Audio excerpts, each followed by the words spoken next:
Hello, this is Lee over at 3D Palace, and welcome back to our Warhammer 40k Leman Russ inspired tank build. Last part, we went ahead and modeled our tank tread. Today, or this part, we're going to go ahead and get the tank tread into a track. We're going to use this as a path constraint for dummy object and create a track that way. So let's go ahead and get started. The first thing that I want to do is I want to create a dummy object. Okay. Then we need to assign this, our tread guide, to the dummy object as its path. So we are going to go to animation with our dummy object selected, and we're going to go ahead and go to constraints, path constraint, and we're going to select our spline. Okay, now over here we're going to do two things. We're going to click on follow so that it actually follows the path properly, and we're going to allow for upside down. Okay, now the next thing that we want to do is we want to check to make sure that this thing is moving in the proper direction. So when we scrub, you can see that it's actually going backwards. It's an easy fix. All we have to do is select our spline, come over here to edit. We're going to go up here, select spline, select our spline, come on down here to where it says reverse, click reverse, right click, convert to editable spline, and we're done. So now when we rotate it, you can see that it rotates in the proper position. Okay, the next thing that I want to do is select here. Okay, come over here to our motion tab, and what I want to do is I want to adjust the percentage along the path that this thing is sitting, because I want it in the middle here of the top upper track so that we can make sure that everything is sitting flush. Okay, so I'm going to go ahead and give it 75 just because I like even, numbers, and that's 3/4. Okay, so the next thing we need to do is assign our tread the same constraint settings as our dummy and basically tie them together. So the first part of that is we're going to come over here and we're going to click on this little pink area, right click it, and hit open listener window. And you can see that I have a command here. So what I'm going to do is just go ahead and delete everything.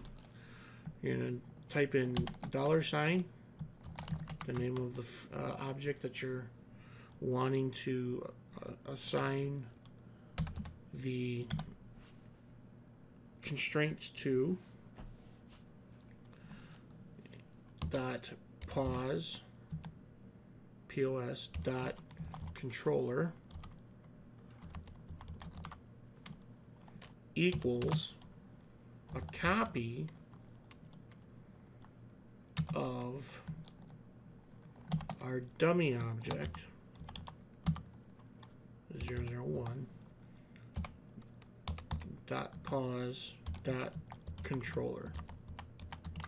Okay, and we're going to go ahead and enter, and what you'll see is our tread is now up with the dummy. So we can go ahead and get rid of that. What we need to do now is just reorientate the tread. So I'm going to click on the tread, and I'm going to make sure that angle snap is on. I'm going to rotate it 90 degrees this way and 180 degrees this way. And now we should theoretically be good. Okay? Now the next thing that I want to do is I want to sit this a little higher, but instead of moving everything around, I'm just going to take this and make this a little smaller. So let's go ahead and grab our object here. We should be able to scale Now, I don't know why the scale's in the wrong spot. So if you ever have this and you want to scale you relocate your scale tools or anything, what you have to do is affect pivot only and center it to the object to make sure it's aligned to the world. Okay, that way everything's got the same pivot. Alright, and we're just going to make it a little smaller, just so that our tank tread is sitting on the top of the guides. Cool? Cool. Okay, the next thing that we need to do is go ahead and make sure our dummy object is selected. We need to link the dummy to the tread, because if you look, yeah, they have the same settings, but they're actually independent of each other. They both have their percent options available, so they're not technically linked. But what we need to do is link them up. So what we're going to do is make sure our dummy's selected.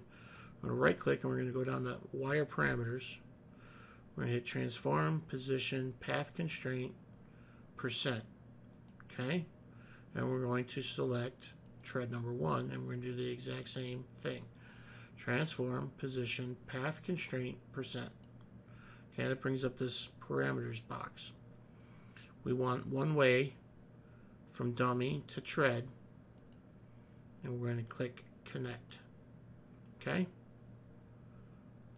Now you can see that our percentages are blacked out. We cannot change this. We can only change the dummy object. Okay? We can only change the dummy object. Now the next thing that we want to do is we want to get our offset for the links. Now the links are going to fit together. So what we're going to do is we're going to hit edit. We're going to clone tread number 1 into tread number 2. Okay? Now we're going to select tread number 1. Now in order to do that, you guys should hit H on your keyboard. That'll bring up your select from scene. Okay? And you can just click on tread number 1 and click OK. Okay? Now what we're going to do is we're going to right click, wire parameters, transform, position, path constraint, percentage, and we're going to go H again, and we're going to select number 2 and pick and do the exact same thing. Position, path constraint, percentage. And it's going to bring up our little box again. We want it one way, as is we did last time. And click over there. But what we're going to do in this box is we're going to hit plus, and then we need a decimal point for a percentage of how far along the path we want to move it. Okay, so I'm figuring, let's try 15%. See where that gets us. And we're going to hit connect. Oh, we're going to hit connect. Okay? And that was either really good or really bad. So that's really far off. So 15%, no go. All right, let's try. So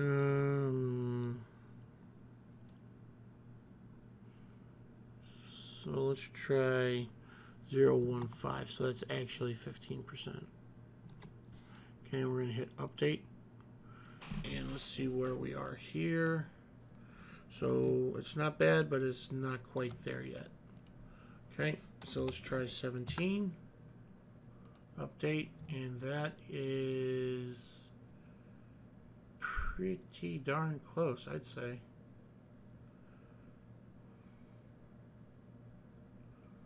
No overlap. Alright, so that's what we're going to do. Now, remember this number because we're going to need it later. Okay? So, there you go. Now when we move it, you can see that they're both going to move at the same time. Okay?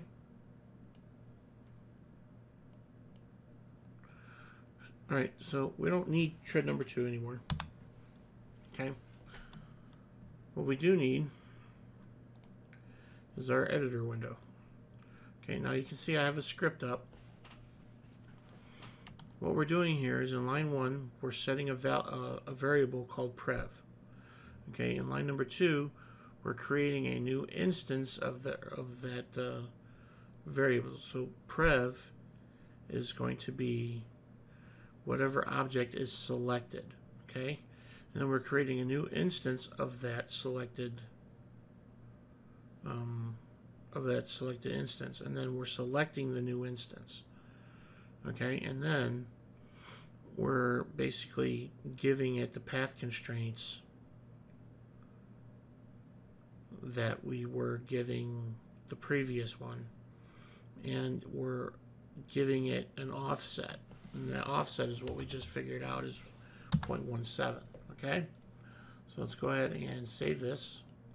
I saved it as tread.ms. You guys can save it however you like. Okay, I'm going to move this so we can see what we're doing here. Now, make sure you have tread number 1 selected. We're going to go to Tools. We're going to evaluate all. And you can see that we now have a new tread. Okay? They're linked together. Looks pretty good to me. Now you can keep doing this until you have the entire tread done, or we can create a button for it. Now we can go to customize your user interface, go to toolbars, go to new, and you can type in whatever you want. I usually call it my tools because it works for me. Okay, it doesn't actually show up, but you would type that in and you'll get a box that shows up. Okay, like this, right? Now, let's go ahead and delete this button here. Yes. So you have this box that shows up just like this. There's no buttons in it. It's just a box. Okay, I'm going to go ahead and select all of my script here and drag it into the box. Okay, voila. Now, if you don't want this thing hanging around, just drag it up here. Okay, go ahead and close this. We don't need any more. And you can, I'll move this off screen, but you can actually close it. We don't need that anymore. Now, what we're going to do is basically we're going to just keep clicking this, creating new instances until our chain is done.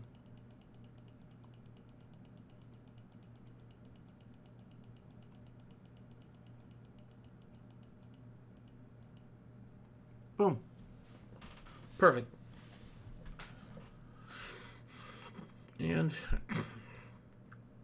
if we scrub it, you'll see that everything moves and is orientated as it should be. And we have a tank tread. Yay! So, hope you guys found that useful. Took about 14 minutes to do, top to bottom.